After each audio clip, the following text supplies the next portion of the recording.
Hello everyone! Today we're going to talk about the red gold on our dining tables. King crab. I want to ask everyone a question first. What if I told you there is an animal in this world that humans have a completely split personality towards? In location A, we must desperately protect it because it is so fragile. The local fishery was even completely closed for 2 consecutive years just to let it recover. But in location B, we must desperately eradicate it. The local government encourages unlimited free fishing, defining it as a harmful invasive species. Protecting and eradicating it are happening simultaneously for the same species.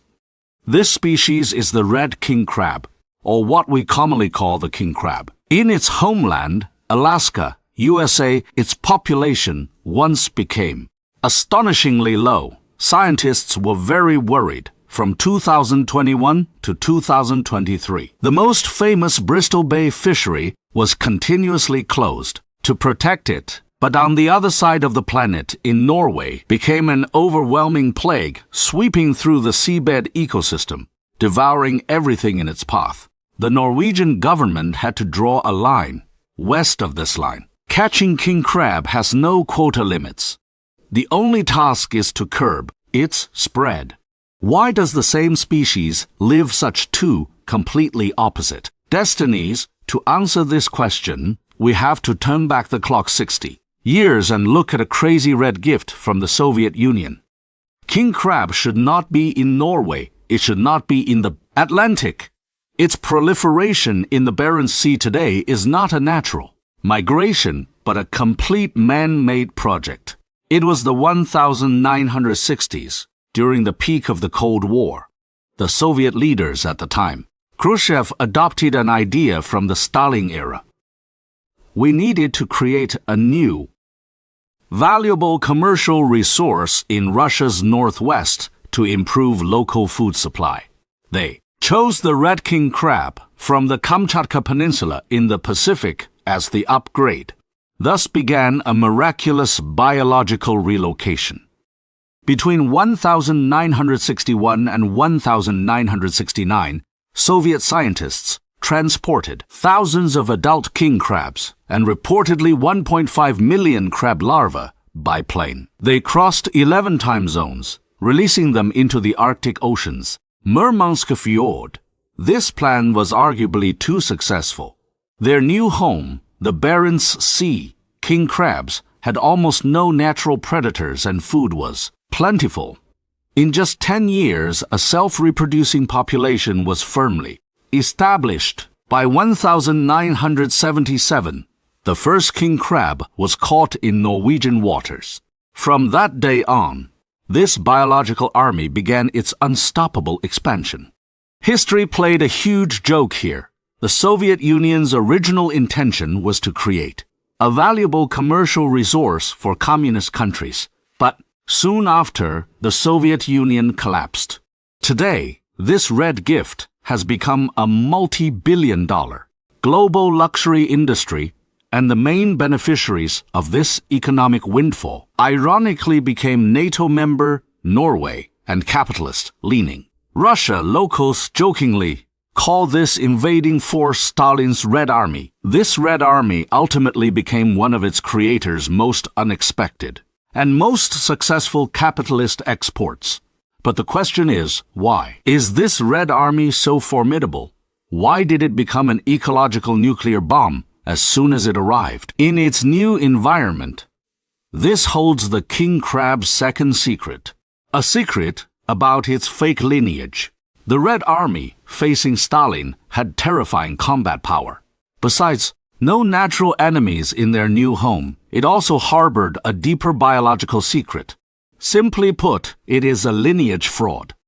The king crab on our tables, this species known as red gold, from a biological perspective, isn't a crab at all. Next time, get a chance to eat king crab. Count carefully. You'll notice a strange phenomenon. It seems to have only 8 legs, even counting. Its 2 large claws, but true crabs like swimming crabs and mitten crabs all have 10 legs. 8 legs plus 2 claws isn't enough. So, where did the king crab's 2 missing legs go? This is clear evidence of its impersonation. It does have 10 legs, but its 5th pair of legs, the 9th and 10th limbs, are extremely degenerated, very short, and tucked entirely under its carapace. They aren't for walking, but for cleaning their gills. Feature reveals its true lineage. King crabs don't belong to the true crab suborder Brachyura. It belongs to the Anomura suborder, a group that includes our more familiar shell-carrying hermit crabs. That is right. The king crab's ancestor was a hermit crab over tens of millions of years of evolution. Its ancestors abandoned their shells and underwent an evolution called carcinization, where a non-crab-like creature independently evolved a crab-like body shape. This evolutionary result was critical. The king crab gained the true crab's hard armor, large size, and high mobility. But it also retained its hermit crab ancestors' survival strategy, an opportunistic, indiscriminate. Its chosen robustness means it essentially has the sturdy shell of a heavy tank, but with the core of a hermit crab, toughly surviving by scavenging. This evolutionary mismatch made it millions of years later, when introduced by humans to a completely new ocean, a perfect, all-conquering invasive weapon, all right? So now we know it is an ecological disaster in Norway, bloodline-falsifying armored hermit crab. This brings up a bigger paradox. If it is overrun in Norway, why is it still one of the most expensive luxuries on dinner tables worldwide? This involves the king crab's third secret, a luxury label forged with lives. Let's look at the prices. As of early 2024 and 2025, live king crab retail prices can reach, per pound, $50 to $60. The Norwegian king crab used to fill Alaska's supply gap. For premium sizes, wholesale prices soared to $60 per pound.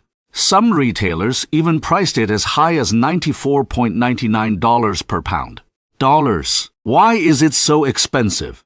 This high price isn't just due to market speculation. Its roots lie at the very beginning of its supply chain, fishing.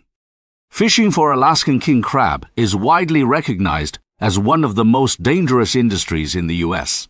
This is no exaggeration, but a harsh reality backed by data.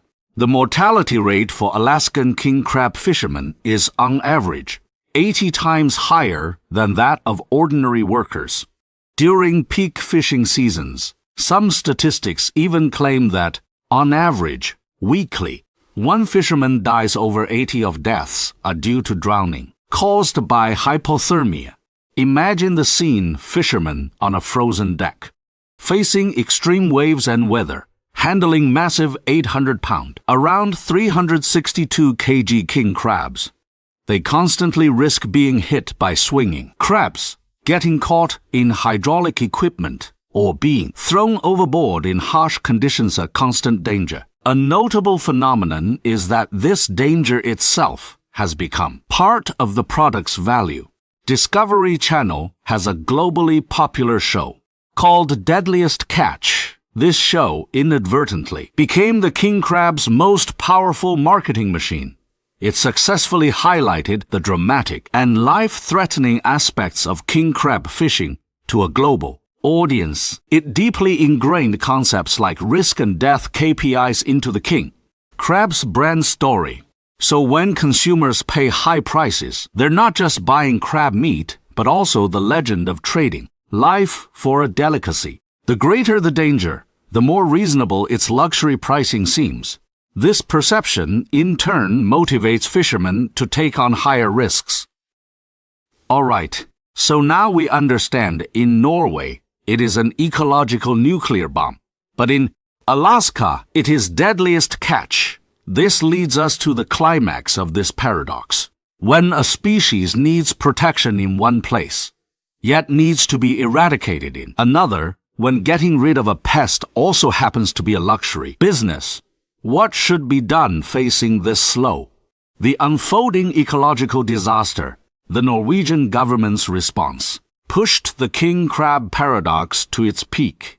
Their solution is almost schizophrenic. Instead of choosing between protection and eradication, they chose to have it all. How exactly? The Norwegian government drew a clear dividing line on nautical charts, 26 degrees east longitude. The east of this line, near the Russian border, king crabs are considered a renewable, valuable economic resource. Fishing here is subject to strict quotas, aiming to ensure long-term stable profitability for the industry. Simply put, this is a farm.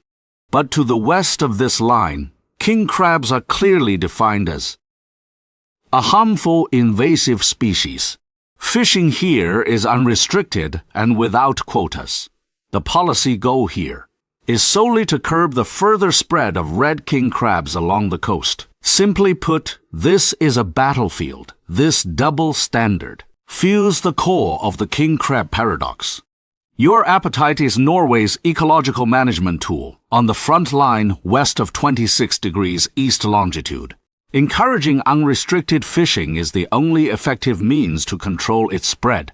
And these pests that are caught are then labeled as Norwegian seafood and sold globally as a premium delicacy. So, when a consumer pays a high price for a portion of Norwegian king crab, they are indeed participating in an ecological defense battle. This is not a joke. This is Norway's official national policy. Consumers are, through luxury consumption, carrying out the task of pest eradication and inventory clearing.